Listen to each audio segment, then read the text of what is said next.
Coming up on show 788, Lordstown say they can produce 600,000 EVs every single year. Stick around and I'll tell you more. Plus on the podcast today, why you should buy a certified pre-owned EV. Tesla launches Fallout Shelter, a new in-car video game with an over-the-air update. The Model S does go 400 miles, Bjorn says so. And a change to baking in the performance of the Model 3, at least in the US configurator. Well, good morning, good afternoon, or good evening, wherever you're listening in the world. Welcome to EV News Daily. My name is Martyn Lee, going through every EV story so you don't have to. And thank you as always to myev.com for helping make the show. I couldn't do it without them. Couldn't do it without you on Patreon too. So everyone who's an exec producer or above, I will give you a mention as always at the end of Sunday's show. At the end of today. Well, Lordstown Motors is using the same manufacturing delay caused by coronavirus to reconfigure the Lordstown assembly plant that it bought from GM last year to build out its endurance electric pickup truck. It expects to manufacture 30 of the pre-production trucks before the end of the year, says Steve Hanley for CleanTechnica. The CEO of Lordstown is Steve Burns, and he previously founded Workhorse. He says he expects to build 20,000 electric trucks next year. They're going to hire 600 workers to make that possible, and that is the tip of their ambitious iceberg. The Lordstown factory could build 400,000 cars a year at its peak, but Steve Burns has been talking to the Detroit Free Press and telling them that because EVs have so many fewer parts and components, it's actually possible to build 600,000 electric trucks or SUVs by Lordstown every single year. Now, he does have a turn of phrase he likes to use. He likes to say that the Endurance has only 4 moving parts.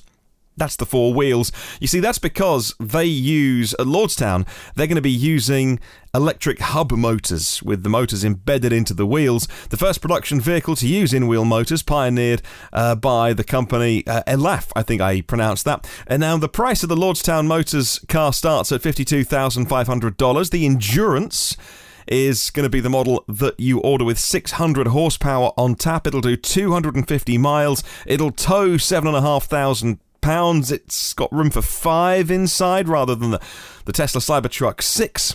It's got AC outlets for power tools when you're at a remote location and the ability to recharge their battery in 30 minutes to 95% on a level 3 DC fast charger. Really looking forward to seeing the Endurance pickup truck. Really looking forward to all of the pickup trucks that are coming because a couple of reasons. First of all, these are in many cases working vehicles, but I do understand there's a bit of a cultural shift between the two countries I'm talking about. Where I live, pickup trucks are utility vehicles. Like in Australia, you call them utes. They are very much, you own a pickup because you do work with it. I do appreciate the cultural divide where in the US people own pickup trucks because they're just cool. And you use them at the weekend to do leisure activities, and they never visit a building site or a working yard in their life. However, I'm excited about trucks because many of them are working vehicles, but also because it's just a whole new form factor for EVs. We've had big luxury cars, we've had small city concept cars that seat one and look crazy, but trucks have always been a little bit elusive, and so I'm looking forward to, in a year's time or so, having some really compelling trucks on the market. Moving on, and we're currently enjoying a bit of a heat wave here in the UK. Where I'm recording right now, it's 27.4 degrees inside this room. That's because my little studio sits at the bottom of the garden. It's an old converted flat-roofed garage. So it's got a felt roof on it, and it soaks up the sun. So it doesn't take a lot of heat to get really baking hot in here. However, it's not 27 outside. It's about 23, 24 degrees outside today, I would guess. And so if you've got solar, got some PV in a sunny climate, you know what it's like to generate your own electricity. But in this country, Northern Hemisphere, it's always cloudy. On the sunniest of days, it's always cloudy. People say, can solar even work in somewhere like Great Britain? Yes, it really can. It really, really can. And if it works here, let me tell you, it'll work where you live, because it's always cloudy here. Well, Britain's largest solar farm is capable of generating enough clean electricity to power 91,000 homes, and it's poised to receive the green light from government ministers this week. According to the Guardian newspaper, the subsidy-free renewables park will reach a capacity of 350 megawatts, and they'll do that by installing 880,000 solar panels, some of them as big as tall as a bus. They're going to be big old panels across, well, not the individual panels, but the arrays they're building. It's going to look at about 900 acres, 364 hectares of land, of farmland in the Kent countryside. Careful how I say that one. Oh, the UK's growing fleet of solar panels has produced record levels of clean electricity in recent weeks, reaching fresh highs of 9.68 gigawatts last month, and helping the UK energy system to its longest stretch without coal-fired power since the Industrial Revolution. We recently crossed over something like 1,000 hours coal-free in this country, and with the good weather continuing, and it looks like that's going to stay that way. The renewables industry believes UK solar power capacity could rise from where it is at the moment to 27 gigawatts by the end of the decade. That's after the UK government has officially dropped a block which had prevented solar farms and onshore wind projects from competing in subsidy contract auctions. And that's a really big deal. Solar and onshore wind are two incredibly cheap ways of producing electricity. I will say that when we want to charge our electric vehicles from clean, green power, there's no better way of doing it. I am not immune to the fact, though, that renewables aren't always on tap the way that a nuclear power station produces that base load. So whenever we talk about solar power, we do have to talk about storage. And let's get those two things moving in step, moving in tandem. And I can't wait for loads of renewables to come online over the next decade, but also combined with a ton of storage. And what role will our cars play in that storage solution? I don't know. Nobody has the answers yet. Plenty of people say they do, and plenty are taking a guess, but I'm really looking forward to finding out. Well, the UK-based company Liberty Global Ventures and Zook Capital have announced a new joint venture partnership, and they've called it Liberty Charge. Named Liberty Charge. Pretend I got it right the first time. The partnership will roll out on-street charging points for EVs in residential areas across the UK, says Elaphe. A partnership with Virgin Media supports Liberty Global's efforts in the space of charging infrastructure, as the Virgin Media Park and Charge project aims to deploy 1,200 charging sockets by early next year.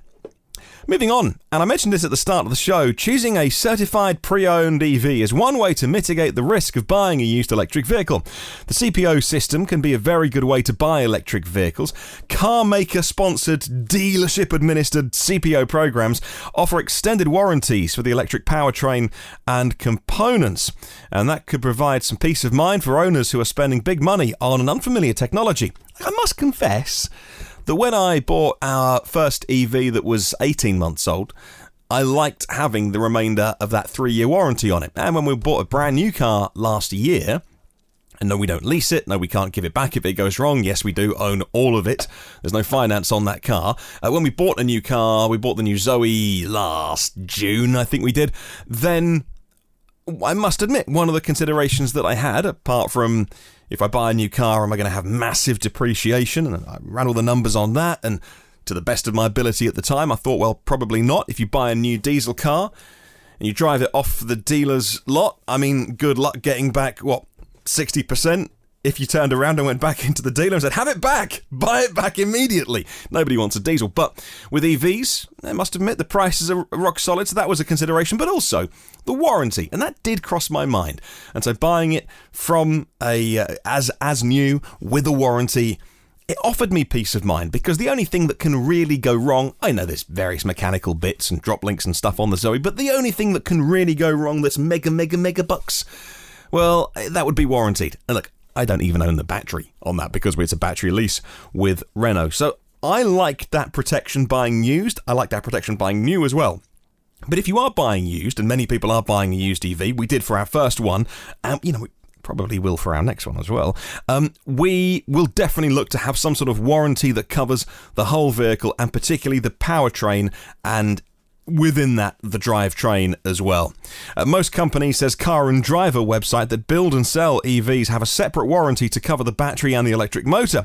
Well, the industry is mostly coalesced around an 8-year, 100,000-mile warranty for new vehicles with EV powertrains, although You know, there are some overachievers.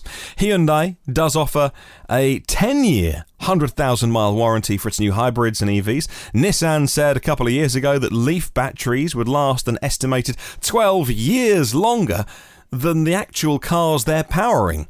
When the metal has long corroded away and the rust has set in to the Leafs that are currently driving around, the batteries will go on and on and on and on. Tesla says it's working on a battery that lasts 1 million miles. Well, good luck having the typical car that does 6 or 8 or 10,000 miles a year. Good luck having all of those bits last 1 million miles, as the battery's going to do.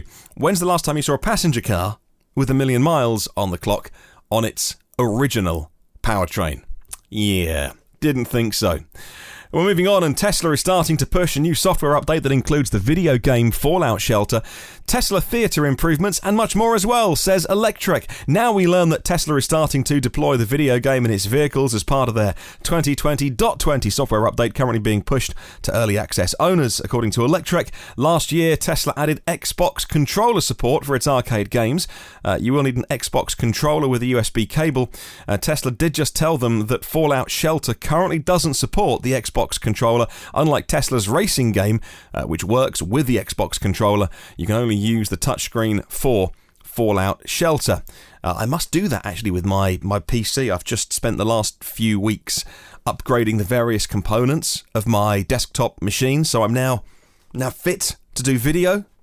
We'll see where that goes. However, it does mean that I have de facto ended up with a really good gaming machine because I spec'd it to do video editing, which is, I know they're subtly different, but either way, I probably should have a little play on some games when I get a spare 5 minutes. See, I did a joke when I get some spare time. Yeah, good luck with that, having a little baby around the house. Tesla say that Fallout Shelter puts you in control of a state-of-the-art underground vault from Vault Tech. Build the perfect vault, they say, and keep your dwellers happy and protect them from the dangers of the wasteland. So if you're playing some games in the Tesla, that's what you'll be doing. With the new software release as well, you can now play, pause and skip video playback with your steering wheel controls in theatre mode. And as usual, theatre mode is only available when your car is in park, so you can't be barreling down the road and watching things on the big screen. Tesla's Model S does 400 miles, not officially according to the EPA. It fell just short of that. Tesla and the EPA are still fighting that one out because they left the door. Well, Tesla say the data on the car says the key was left in the car, door was left ajar overnight, and that runs the battery down because it's waiting for driver. And with that power loss on the EPA test, it would have hit 400 miles. We'll see where that one goes. However, this was done by the Norwegian EV reviewer Bjorn Nieland. He got the latest Tesla Model S long range, the Raven Edition. It was dry when he tested it, 16 degrees out. Lucky git. Wish it was 16 degrees here. I could do with it cooling off. He was running it on Michelin Pilot Sport 4s, and he did a constant 90 kilometers an hour.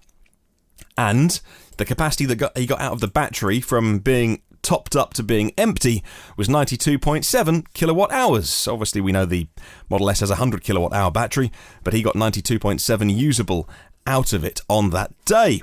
And how far did he go? 400 miles. He didn't quite drive 400 miles. He had some left, so he's done some calculations of what he could have done. 644 kilometres, 400 miles. There you go. I do trust his numbers, trust his figures, and he's got no skin in the game. He just wants to tell the truth. If it was 399, he would have said it's 399. But there you go.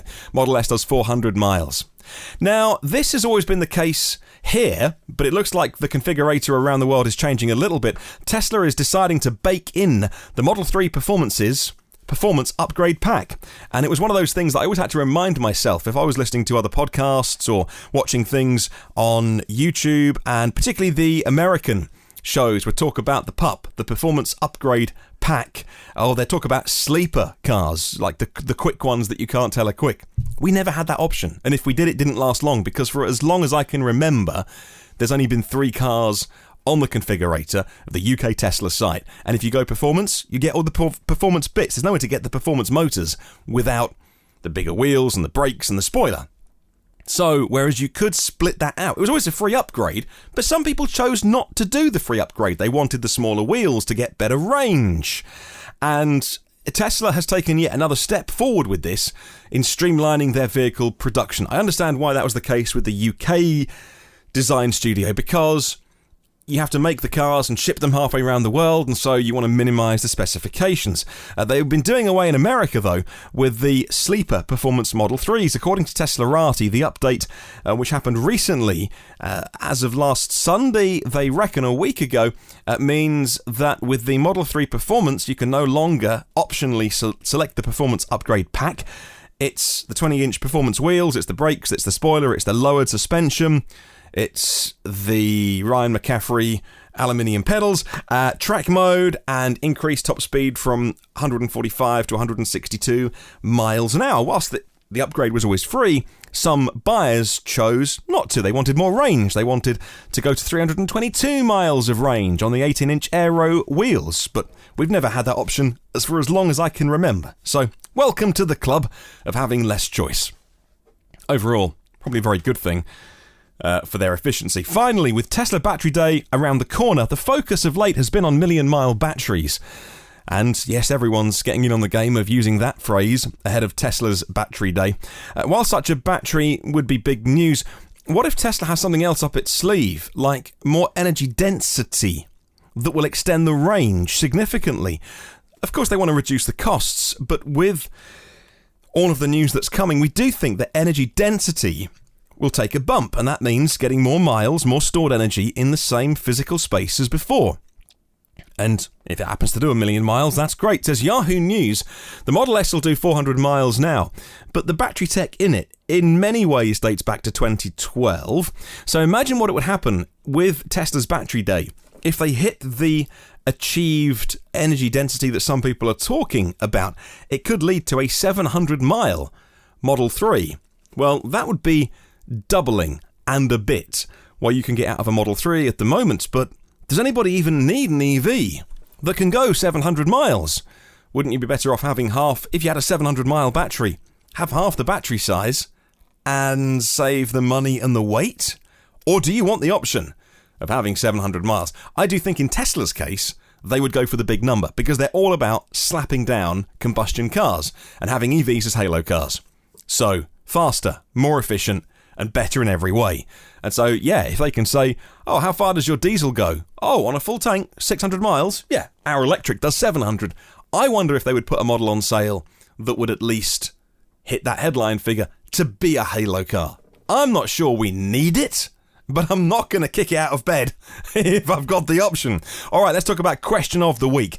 And here are your answers to Question of the Week this week. So Dyson backed out of their EV project, which they put £500 million into, but they just couldn't make it to go on sale for less than 150 grand, and they wanted to make an affordable car, and it wasn't for them. So I was asking you, what is wrong with selling expensive EVs? Were they right to can the project, or should they have carried on? Well, Jan from eMobility Norway, and one of the very kind supporters of this podcast that makes this show happen, said, I think rather than giving up, Dyson should have invited partners to the project or rewritten the scope of it. The result wasn't as first planned, especially as the price was too high for the mainstream market. And the big market, probably the most considerable cost was the battery, as the range was close to 1,000 kilometres. That's 4 times more than that's needed for most users. That range tells me they wanted to make a replacement of a fossil car rather than making a modern EV. What if Dyson had made the battery smaller to reduce the price, just without a record-breaking range figure? They could have made it modular, giving customers the possibility to choose the size depending on the need and the wallet. So here's one for 50, here's one for 100, here's one for 150,000. You choose how far you want to go. It's a really, really good point. Rajiv Narayan says, as great as it would have been to see the Dyson, they probably made the right decision not to release it. At that price point, it would have been a hard sell, as they lack the branding that Porsche or Mercedes-Benz have, but I hope they don't give up, he says. They should license the MEB platform, use existing battery tech from SK Innovation or LG, more than good enough for EVs. And then someday, when their solid-state batteries pan out and take off, then they could bring those to market. AJ Tarquino in Ohio, USA, says, I'm sure there are plenty of customers that would and could have afforded this vehicle. With improvements being made to range and longevity of the battery, shouldn't it help drive down the cost of the Dyson cars and make it affordable for more people? And couldn't Dyson spring off their expensive platform like Tesla did to make a lower cost production model that would then draw the interest of the average EV buyer?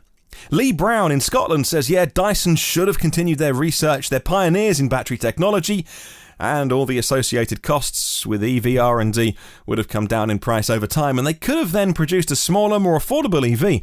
I've read they'd quite a lot of lost grant money given to them by the UK government. We'll have to pay it back. I don't know. I hadn't read that. But if they were given grants to develop solid-state battery technology by UK government, I don't think you probably have to pay them back. A grant is probably a grant. But I don't know if they were given that free money. I'm sure they were given incentives to produce as much of the R&D in this country, even though it was never going to be made here. It was going to be made in Asia.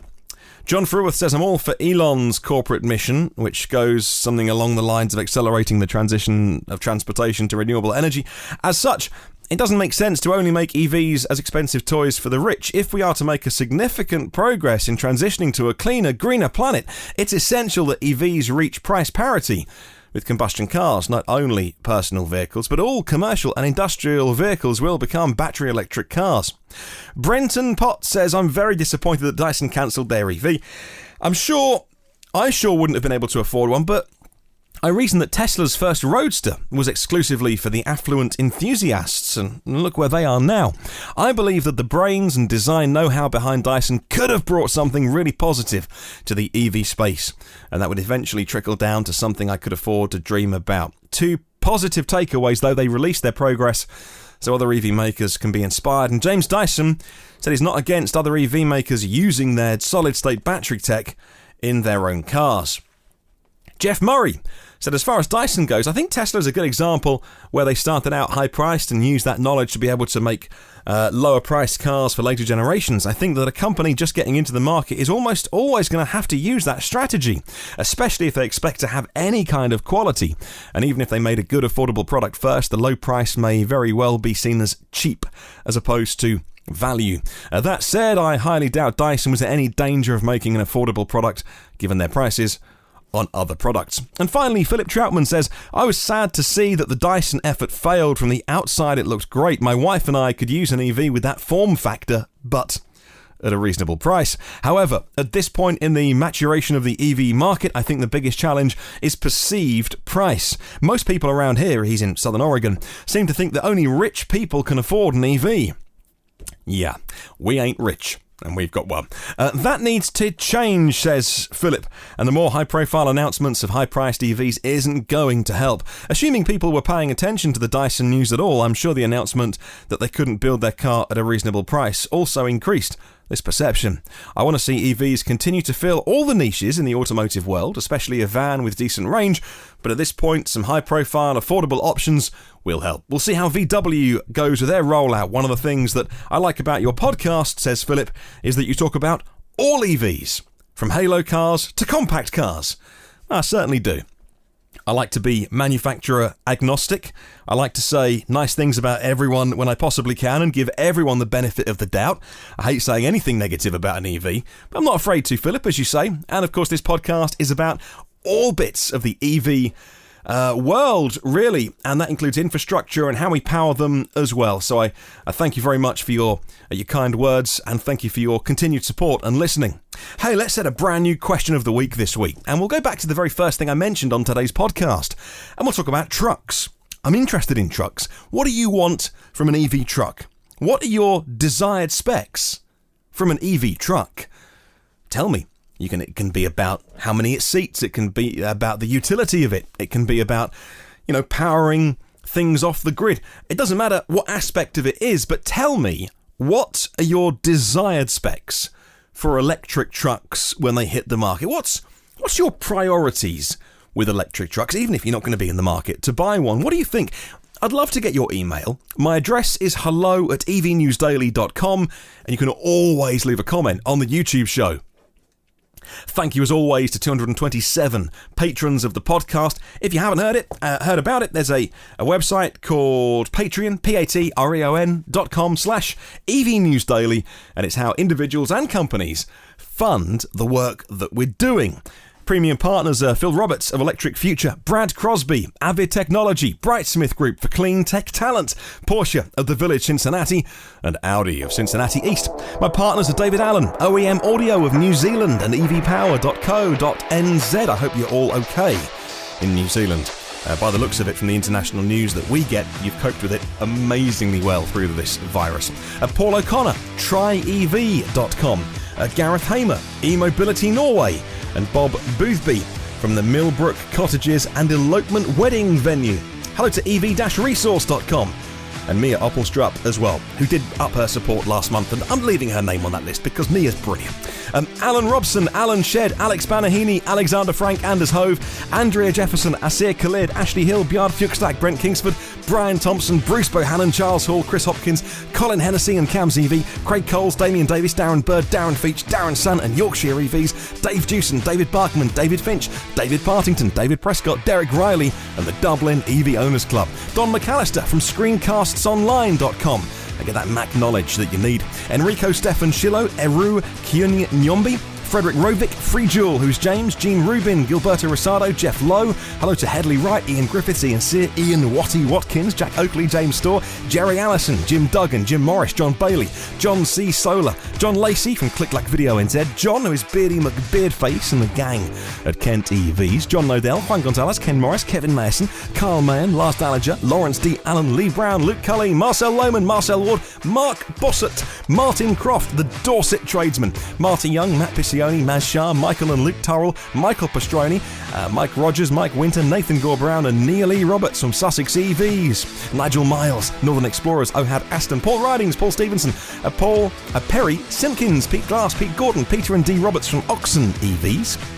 Hello to Phil Mouchet, Philip Troutman, Pontus Klimblad, Raj Badwell, Rajiv Narayan, Ralph Jensen, Rene Schneider, Rob Cooling, Rob Hermans, Robert Grace, Robin Tanner, Rupert Mitchell, Sari Kangasoja, Seiki Payne, Stephen Penn, Steve John, Thomas J. T.S., The Plug Seeker and his EV YouTube channel, Tim Gutteridge and William Langhorne. Have a wonderful day. I'll catch you soon. And remember, there's no such thing as a self-charging hybrid.